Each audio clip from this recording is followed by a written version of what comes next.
అందరికైతే నమస్తే. అయితే వికారాబాద్ జిల్లా నుంచి ఎంతోమంది రైతులు ఇప్పుడున్న ప్రభుత్వంలో ఎన్నో వివాదాలు చోటు చేసుకుంటుంది. రైతులకు నష్టం చేస్తున్నారనే బాధతోని వాళ్ళు ఈరోజు సోమాజిగూడ ప్రెస్ క్లబ్లో మీటింగ్ అరేంజ్ చేయడం జరిగింది. మరి వారి మాటల్లోనే తెలుసుకుందాం అసలు వాళ్ళ బాధ ఏంటి, వాళ్ళు ప్రభుత్వానికి ఏం డిమాండ్ చేస్తున్నారు, అసలు వాళ్ళు ఏం చెప్పాలనుకుంటున్నారు. మన దగ్గర ఒక రైతు ఉన్నాడు, అతనితో మాట్లాడే ప్రయత్నం చేద్దాం.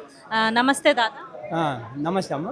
ఏ ఊరు, ఎక్కడి నుంచి వచ్చారు? మాది బట్ల సందరం, డోమ్ మండలు, వికారాబాద్ జిల్లా. వికారాబాద్ జిల్లా అంటే ఇప్పుడు మీ భూములు మొత్తం కొనేస్తున్నామని మీకు నోటీసులు ఇచ్చారా? నోటిఫికేషన్ ఇచ్చిండ్రు. అంటే ఏం చెప్తున్నారు ఇప్పుడు ప్రభుత్వానికి, ఏం చెప్పాలనుకుంటున్నారు మీరు? మేము ఇయ్యమంటారని చెప్తున్నాం. ఇయ్యమంటారని చెప్తున్నాం. అంటే ఎంత ఉంటుంది మీకు భూమి? మాకు మేము ముగ్గురం అన్నదానం 5 ఎకరాలు ఉండదు.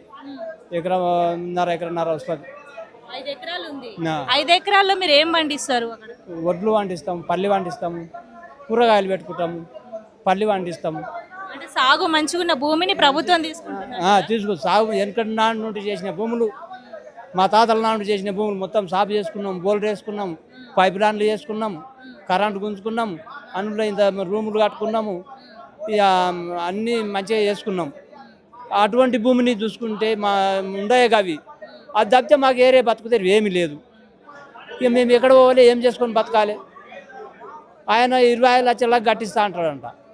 మేము ఏరే పోయి అడిగితే ₹1 కోటి చెప్తున్నాం. ఆ 25 లక్షలు తీసుకుపోయి ఇండ్లు ఏడ కట్టుకున్నాలి, భూమి ఏడ తీసుకున్నాలి, బోల్ రెట్లు వేసుకున్నాలి, ఏడ బతుకుతాం?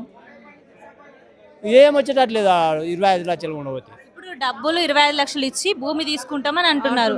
మీరేం చెప్పాలనుకుంటారు ప్రభుత్వానికి? మేము పైసలు వద్దు, మేము భూమి వద్దు, మీ పైసలు వద్దు, మాకు మా భూమి మేము ఇవ్వం.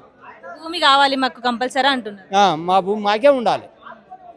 ఆ భూమి లేదు, మేము జబర్దస్త్ చేసేవాడు మేము ఆనే మమ్మల్ని ఖతం చేసి భూమి తీసుకోవాలి. అంటే ఇప్పటి వరకు మిమ్మల్ని ఎవరైనా బెదిరించిరా? ఖచ్చితంగా లేరు, ఇప్పుడు రాలేరు. ఏమి నోటిఫికేషన్ ఇచ్చిండ్రు, 2 నెలలు అయిపోతే వస్తారంట. అందు గురించి మాకు భయం ఉన్నాం.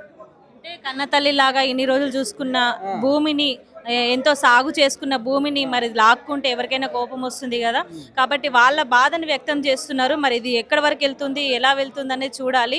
లాస్ట్గా మీరు ప్రభుత్వానికి, రేవంత్ రెడ్డి సర్కార్కి ఏం చెప్పాలనుకుంటున్నారు? మేము భూములు ఇయ్యము, దయచేసి మా భూముల మీద కన్ను తీసేయాలి. వాళ్ళ భూముల మీద కన్నేయద్దు అంటున్నాడు.